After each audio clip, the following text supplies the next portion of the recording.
.net, .fr ou .com, on ne sait jamais sur quoi partir quand on achète notre premier nom de domaine. Dans cette vidéo, je vais vous expliquer qu'est-ce qu'une extension de domaine, à quoi ça sert, quelles sont les différentes extensions qui existent et à quoi est-ce qu'elles correspondent, comment la choisir et aussi les erreurs à éviter quand vous achetez votre domaine pour la première fois. Si vous ne me connaissez pas encore, je suis Kezia et avec mon agence Palm Square, on accompagne des entreprises sur de la refonte ou de la création de sites internet. Alors, juste avant de démarrer, si jamais vous êtes en train de créer votre premier site internet sur WordPress par exemple, en description, je vous ai mis une checklist des éléments à n'absolument pas oublier quand vous créez votre site internet. Et si jamais il n'est pas encore créé et que vous souhaitez apprendre à le créer, pareil, en description, vous allez retrouver un lien vers ma formation 100% gratuite pour apprendre à créer votre premier site internet. Alors, quand on crée un site web, la première chose qu'on va faire et la plus importante, que je vous recommande de faire le plus tôt possible, c'est de venir acheter notre nom de domaine. Et quand on vient acheter un domaine, on doit choisir l'extension. On a du .fr, du .net, du .org et on ne sait pas forcément qu'est-ce que c'est, quelle est la différence. Déjà, au niveau des extensions, vous allez avoir deux grands types d'extensions. D'un côté, les extensions dites génériques, donc c'est le .com, le .org, le .net. Alors, c'est assez global, il n'y a pas forcément de réglementation et n'importe qui peut venir les utiliser. Même si on verra juste après que dans certains cas, il vaut mieux utiliser l'une ou l'autre. On a les génériques et on va voir les extensions géographiques. Donc, c'est tout ce qui va être .fr, .be, .ca, .ch qui représentent des pays. FR pour la France, BE pour la Belgique, CA pour le Canada, CH pour la Suisse, etc. Donc on a soit les génériques, soit les géographiques. Ok, maintenant qu'on sait ça, à quoi ça sert une extension? Pourquoi est-ce que je devrais prendre plutôt du .fr, du .com, du .org? Est-ce que ça va avoir un impact? Alors, une extension de domaine va avoir deux impacts. Déjà, ça va venir influencer votre activité, influencer votre crédibilité, la confiance qu'ont les gens à travers ce que vous proposez, et aussi votre référencement local. En partant sur une extension en .fr,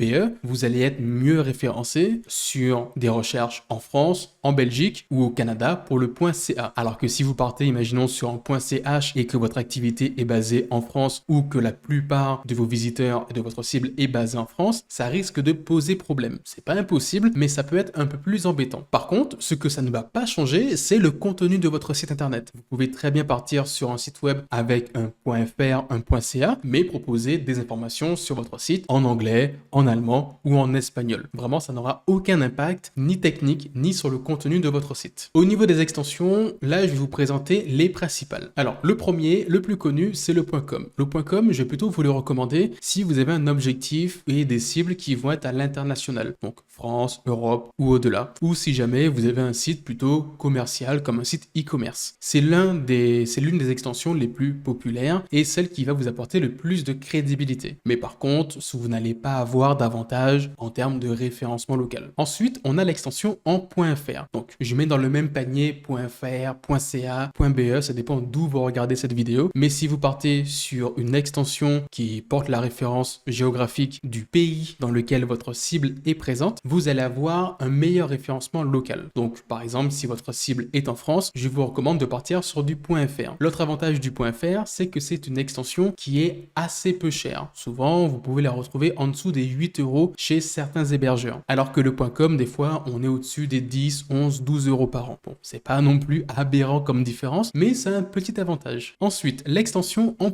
.org va plutôt être recommandée pour des associations ou des ONG, vraiment des entreprises qui ne vont pas avoir un but commercial. Souvent, quand vous prenez des assos comme WWF, vous allez avoir le site wwf.org. Le site officiel de WordPress, c'est wordpress.org. Le site de Wikipédia aussi, il y a un .org. À la différence des .gouv qui sont plutôt, eux, exclusivement utilisés par les gouvernements. Si vous allez sur impôts.gouv, c'est un site officiel du gouvernement. Vous avez aussi ANTS, si je ne me trompe pas, et tout ce qui va être site du service public français qui vont avoir les .gouv. Et eux, vous ne pouvez pas les utiliser. Ensuite, on a l'extension en .net qui est de moins en moins utilisée. À la base, c'était plutôt recommandé et utilisé pour des boîtes dans la tech, mais aujourd'hui, on en voit de moins en moins. Aujourd'hui, si vous avez plutôt une boîte dans dans la tech, une startup, un SaaS ou autre, on va plutôt vous recommander de partir sur des extensions en .io qui sont beaucoup plus tendances, qui sont de plus en plus populaires. Par contre, pour toutes les autres extensions que je n'ai pas mentionnées ici, donc les .site, les .online, les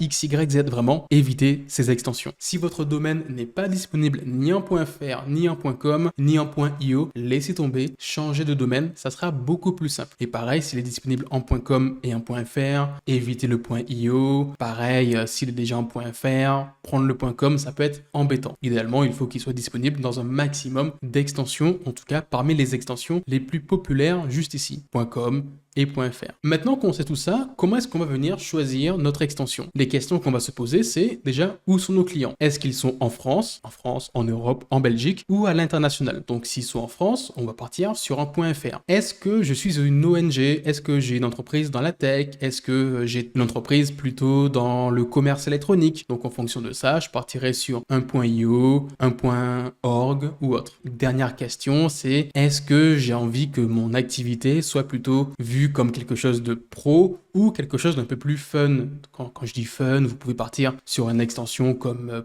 .tv, .io, c'est un peu plus fun entre guillemets et moins pro qu'un .com ou qu'un .fr. Mais vraiment, on va plutôt partir, en tout cas moi je vous recommande de partir soit sur du .com, soit sur du .net dans 90% des cas. Mais par contre, il y a des erreurs à absolument éviter quand vous choisissez un domaine. Déjà, c'est de ne pas choisir une extension trop originale ou inconnue, comme le XYZ, le .online, le .eth, le je sais pas quoi. Vraiment, évitez, ça peut être assez problématique. Évitez aussi de prendre, comme je l'ai dit tout à l'heure, un domaine qui est déjà pris par quelqu'un d'autre. Si vous avez monsite.fr qui existe déjà et que vous prenez monsite.com, ça risque d'être compliqué pour vous référencer sur votre nom de marque. Pareil, si jamais vous avez monsite.com, monsite.fr qui est déjà acheté, n'allez pas prendre le domaine mon-site.com ou mon-site.fr. Vraiment, pensez à changer de domaine, partez sur autre chose. C'est pour ça qu'acheter un domaine, c'est vraiment quelque chose de très important à faire le plus tôt possible pour éviter qu'une autre personne vous achète votre domaine avant vous. Et dernière astuce, une fois que vous avez acheté votre domaine, que vous souhaitez le garder et que votre activité est sérieuse, je vous recommande fortement de déposer votre nom de marque. Parce que votre domaine, il vous appartient tant que vous renouvelez ce dernier tous les ans, mais c'est bien aussi de pouvoir aussi déposer sa marque pour pas qu'une personne dépose une marque auprès du greffe de l'INPI, et qu'après, il vous demande de récupérer votre domaine parce qu'il est trop proche du nom de marque qu'il a pu déposer. Bon, ça arrive assez rarement, mais c'est déjà arrivé. Donc, faites très bien attention à ça. Voilà les informations importantes qu'il faut retenir quand vous achetez un nom de domaine et pour choisir votre bonne extension. Si jamais vous avez aimé la vidéo, n'hésitez pas à laisser un like, à vous abonner si ce n'est pas encore déjà fait. Si vous avez la moindre question, n'hésitez pas à la poser en commentaire. J'essaye d'y répondre le plus rapidement possible. Et si jamais vous êtes en pleine création de votre premier site internet, vous retrouverez en description de la vidéo tout un tas de ressources qui peuvent vous aider. Sur ce, c'était Kezia de l'agence Palm Square. J'espère vous revoir très bientôt. Ciao!